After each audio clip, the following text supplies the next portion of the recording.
Busters. Behind the badge worn by police personnel is a story of strategy, sacrifice, and resilience. With that, I'd like to specially welcome you to another episode of Crime Busters, the flagship program of the Nigerian Police Force, coming to you on Africa's most awarded broadcaster, Channels Television. The silent transformation going on now within the Nigerian Police Force has gone beyond those that wear the uniform. The president of Police Officers' Wives Association, POWA, Chief Mrs. Mutiat Disu, hasn't just keyed into that transformation. She's running at an unimaginable speed. Her story will be told tonight. Also on schedule is the IGP's operational visit to Benue State, among other stories lined up for you tonight. But first, you know how we'll do it. I'm going to take a quick break right now, and when I return, we'll get the program underway. I am Desmond Wajibu, and I thank you so much for always being a part of this show. My name is Olatunji Disu. I'm the Inspector General of Police. I encourage you to watch the Crime Busters. It's Crime Busters. Welcome back, and let's get started. Did IGP Tunji Disu issue shoot-on-sight directive in Makurdi? That's the question agitating the mind of many Nigerians, and to which answer is sought.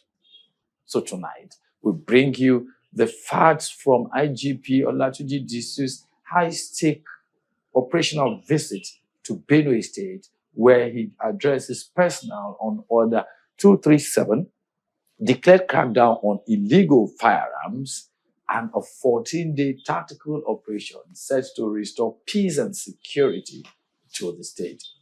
Here's the story. To provide lasting solutions to the security challenges in Benue State, the Inspector General of Police, IGP Olatunji Disu, led top police officers to the state on an operational assessment visit. As a leader renowned for frontline command, he reassured stakeholders of the High Command's unyielding resolve to restore peace and stability. We know we will not succeed without the cooperation of all of you seated here.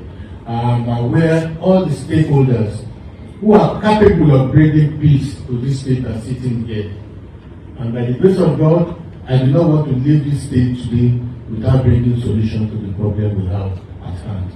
While declining the proliferation and circulation of illegal firearms, the IGP issued a firm reminder to its personnel regarding Force Order 237, the statutory framework governing the legal conditions under which police officers may deploy lethal force. Contrary to widely circulated claims alleging an indiscriminate shoot-on-sight order, the Inspector General did not issue any blanket directive outside the law. Under Force Order 237, officers confronted by imminent armed threats or violent criminals bearing illegal weapons are legally empowered and professionally trained to act decisively in defense of innocent lives and themselves without needing to wait for administrative clearance from above. The IGP's message was unambiguous. Illegal arms proliferation will no longer be tolerated, and officers will exercise their lawful right of defense strictly within the bounds of their rules of engagement. Every one of you who have picked up a weapon, you have become a target. We are tired of this issue of attack and retaliation. When you attack, you expect retaliation. We are tired of it. And that's why I've come here today, to meet with you, to discuss with you, to bring message from you, from the President of the Federal Republic of Nigeria, that this will no longer be tolerated. This will not be tolerated. We have given instructions to our men. We are the only ones recognized to carry arms around. No other person is entitled to do that. You cannot move around freely, carrying arms as if there is no law and order in this country. It will not be tolerated. We have given them necessary instructions. We have our Force Order 237. Police officers have been told they don't need to wait for any superior order. They know where to deploy their firearms. We are tired of losing our men. We are tired of police officers, soldiers, and other members of security agencies dying anyhow. They have been instructed, they have been trained to do what is necessary.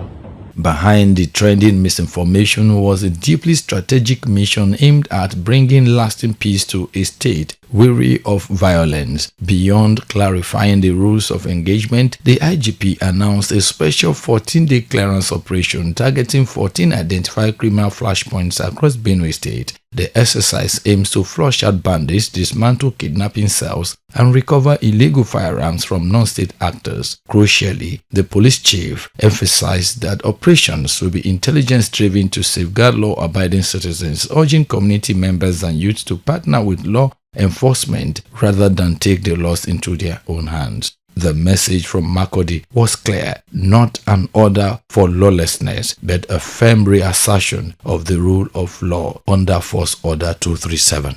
Crime Busters. Welcome to Groundview Park and Gardens. The transformation of the Badagry-Sokoto Road is set to redefine the future of Atonta, Ogun State. With the road now being tarred and expanded, connectivity between major commercial and industrial hubs is becoming faster, smoother, and more valuable than ever before. Ota. Adron Homes. Building cities, communities, and homes.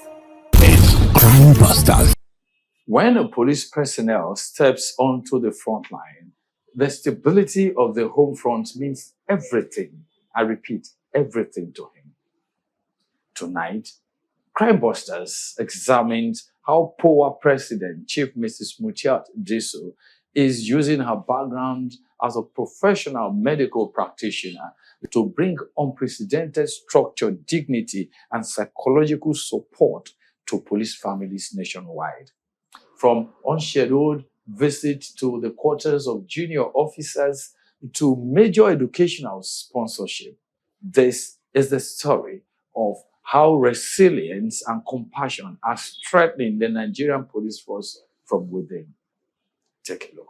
The appointment of IGP Olatunji Disu as the Inspector General of Police for the Republic of Nigeria ushered in Chief Mrs. Oluwafunmilola Mutiat Disu as the 23rd President of the Police Officers' Wives Association, otherwise known as POWA. As I assume this office, I do so with a clear commitment and vision, focused on 5 key priorities. 1, we have mental and emotional health support, recognizing the unique pressures we face and creating safe spaces for healing, encouragement, and understanding. Economic empowerment, expanding skill acquisition, entrepreneurship training, and access to sustainable financial opportunities. Education and development, supporting our children through scholarships, mentorship, and leadership programs. National unity and inclusion, bridging gaps across commands, and ensuring that every member feels seen, heard, and valued. Strengthening welfare systems, ensuring that no poor member or family ever feels abandoned in times of need. Sharing both low and high moments together. Our mission is simple and sincere: to create a supportive and inclusive POWA community where police wives and families are emotionally strengthened, economically empowered, and united across all commands. With care and dignity for everybody. We will build structures that leave us. We will institutionalize compassion. We will make empowerment measurable and impactful. Mrs. Disu, a certified medical practitioner, assumed office with clarity of purpose, understanding the enormity of the responsibility entrusted to her husband, the IGP. She decided to complement his efforts by ensuring the absolute stability of the home front, the primary domain of police wives. In a little over 3 months of her leadership, POWA has evolved into a movement of resilience, comfort, and transformation, focusing squarely on the wives and children of police personnel. Guided by a clear 5-point agenda, she moved beyond rhetoric and immediately swung into action. Through her signature POWA Cares initiative, Mrs. Disu has spearheaded massive direct intervention projects across police barracks, from distributing cash grants and seed capital to police-wise for vocational ventures to providing free medical consultations, eye screenings, and corrective classes to over 1,000 police families. Her administration is restoring dignity and self-reliance to barrack households. A prime example was a hosting of a multi-million naira welfare and outreach event in Lagos between Tuesday, April 28 and Wednesday, April 29, 2026. The event was graced by the First Lady of Lagos State, Dr. Mrs. Claudiana Ibijoke Sonwolu. The women are the gateway to our families, and when you empower the woman, you empower the family, you empower the nation. And I'm sure a lot of sets and skills have been taught to our ladies here. And today I'm trying to ensure that they are empowered. Our husbands are in the forefront, ensuring that the state is being moved forward, ensuring that the values are being maintained. We, the women, are doing collaboration. There's a collaboration between us to ensure that these things that I mentioned earlier can be kicked out of the state. For every one of you, for all the things you've been doing, and through you to thank your husbands, because I know they're out there on the field every day, risking their lives from morning to night. We know, we notice, and we appreciate everything that they're doing out there. Following the Lagos event between Tuesday, July 14 and Wednesday, July 15, 2026, the POWA president hosted a two-day surprise warfare outreach in the Federal Capital Territory, Abuja. On the first day, she visited the Area C Police Barracks in Yanya, focusing heavily on the quarters of junior officers. I just feel that women should have something doing to support the family, because financial pressure can cause a lot of things in the family. And we see that these people, if we ask them to come, they will not say the truth. That's why I've decided to come without announcing to them, to come and meet them in their domain and see things myself. I don't know any one of them, and I did not tell any of them. It's that the Spirit has directed me that I've picked them, the way I met them, what they are selling, just to improve whatever they are doing, to boost whatever they are doing, and to encourage them, to tell them that POWA cares for them, and we support them, we are with them. My advice is they should use it judiciously, and I pray that God, the good Lord, will bless their businesses. This money is not to go and eat or to go and do whatever they like. It's to invest it. We have told them that we have sowed seed of goodness, and we pray that it will germinate. On day 2, maintaining strict confidentiality to ensure an unannounced visit, she moved to number 44 PMF Squadron Barracks in Kuje.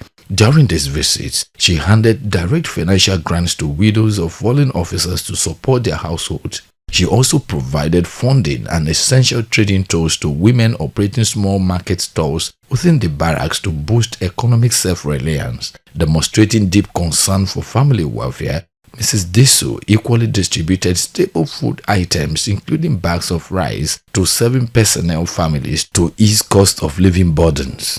Perhaps the high point of the outreach was an intimate mental health and wellness session held at POWA National Secretariat, led by a clinical specialist to encourage emotional healing and psychological resilience among the association's most vulnerable widows. She intentionally kept all these interventions unannounced to capture an authentic, unfiltered picture of the daily challenges confronting police families, enabling POWA to design truly responsive support systems. These landmark interventions laid the groundwork for a highly successful National POWA Convention, which attracted creme de la creme of Nigerian society. Nowhere, arguably, is her vision more impactful than in her unwavering commitment to education, believing that no child's aspirations should be cut short by financial limitations or the tragic loss of a parent. Mrs. Disu recently awarded full scholarships across POWA primary and secondary schools, with top priority given to orphan children of officers who pay the supreme price in the line of duty. She went even further, securing master's degree sponsorship for 5 children of police personnel and full academic sponsorship for 15 nursing students. By combining economic empowerment, mental health advocacy, and educational scholarships, Chief Mrs. Mutiat Disu is ensuring that those who care for our defenders are never left behind. Under her leadership, POWA continues to prove that behind the brave shield of the Nigerian police force lies a beating heart of love, support, and hope.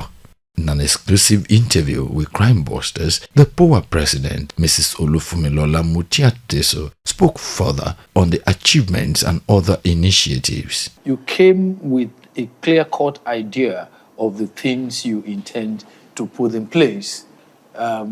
So, how much of these things you have been able to bring to fruition?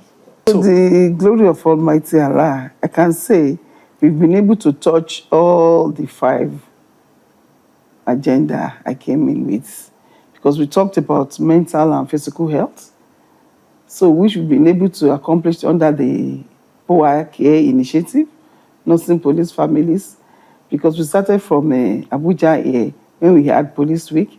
We were able to give over 1,000 police families free eyeglasses, free eye screening, the mental and health check. Then we give health talk on mental health too. After Abuja, we went to Lagos again. We did the same thing. In terms of empowerment, we empowered women during International Women's Day, which came up in March.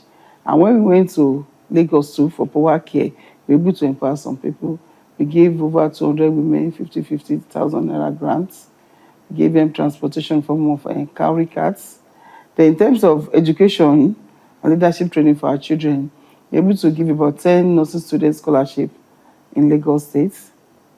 Then during Children's Day, we gave orphans scholarships too from police schools. So inclusion, we've been able to touch all our women all over Nigeria. I've discussed with the chairpersons that the program we have in national is the same we want them to implement in the states. We look after our women, in case any loss of any spouses, we call them, we talk to them, we delegate people around the states, like 2-3 states within the zones, to check up on the woman involved.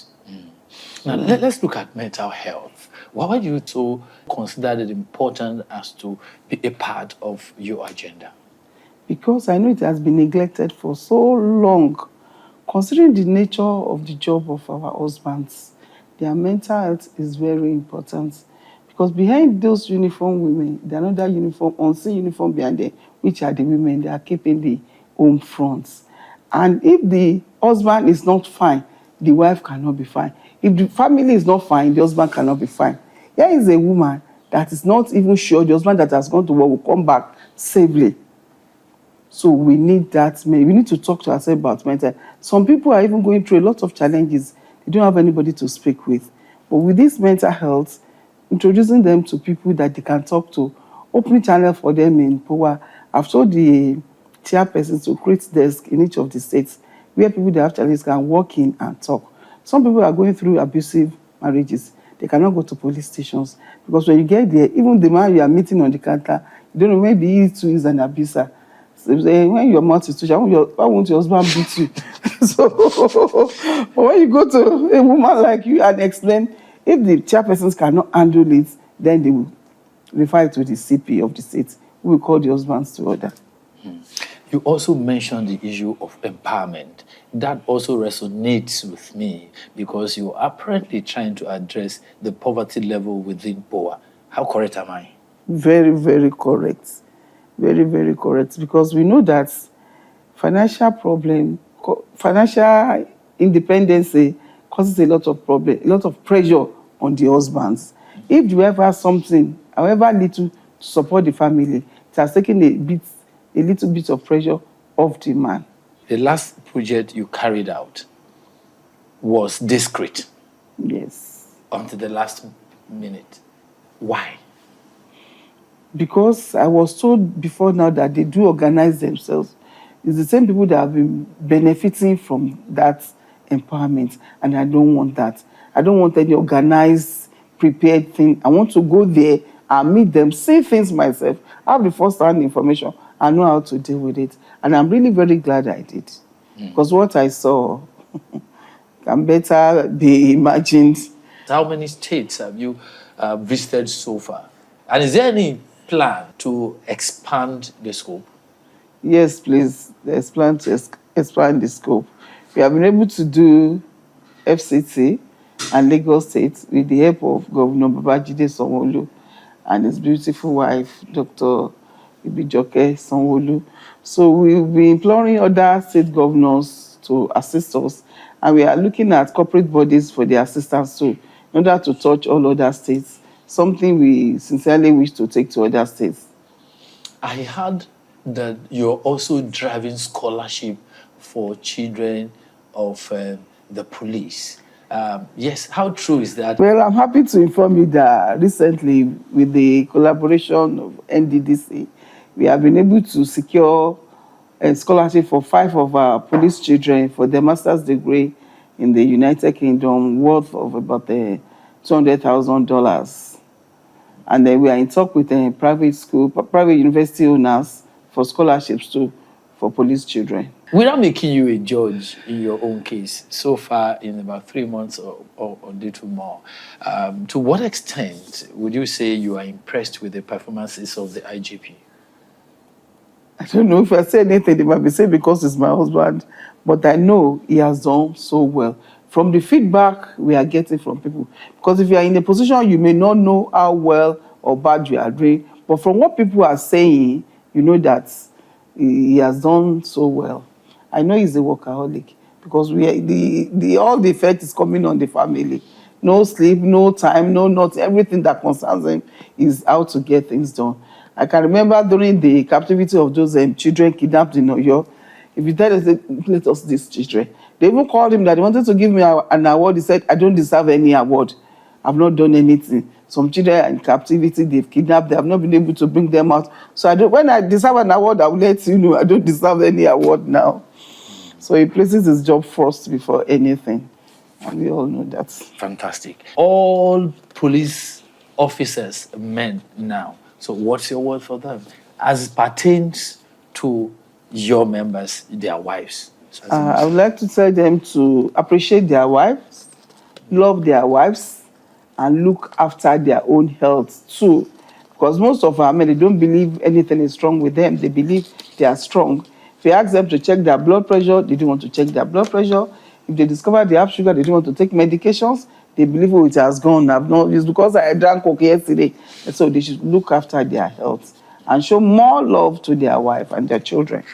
And to your members. And for my members to continue to be the strong pillar for police families, to continue to pray for the success and for the good job they are doing, that God should continue to protect and bring them back home safely anytime they go out to work. Because we all know the terrain of their job, that is a very dangerous one they are doing. What do you tell Nigerians? Nigerians should please give their full support to the Nigerian police. If they see something, they should say something. So that will help the police a great day. Crime Busters. Welcome to Grandview Park and Gardens. The transformation of the Badagry-Sokoto Road is set to redefine the future of Atonta, Ogun State. With the road now being tarred and expanded, connectivity between major commercial and industrial hubs is becoming faster, smoother, and more valuable than ever before. Adron Homes. Building cities, communities, and homes. It's Crime Busters. All right, we've come to the end of another episode of Crime Busters on Channels Television. As usual, before I go, I must show my gratitude to the 23rd Indigenous Inspector General of Police, IGP Olatunji Disu, PSC Daga MPM, for all the encouragement and the support that's been extended to us on this program. I must also passionately appreciate the management and staff of Adron Homes and Property for identifying with us. I also wish to seize this opportunity to appeal to you to extend your hands of fellowship to us. We'll be glad to have you join us on board. The duo of the first public relations officer, CSP Anyete Okoko Inedo, and my brother, Larry Olatunji, must also be appreciated for supervising this production. Please let the conversation continue after now. Take advantage of our social media handles and, of course, our telephone contacts to keep it going. God willing, we'll return in 7 days with another wonderful package. But before then, remember that security is a shared responsibility, and we must all ensure that we play our part towards the security of our dear country, Nigeria. I am Desmond Wajuku. Good night, and God bless Nigeria.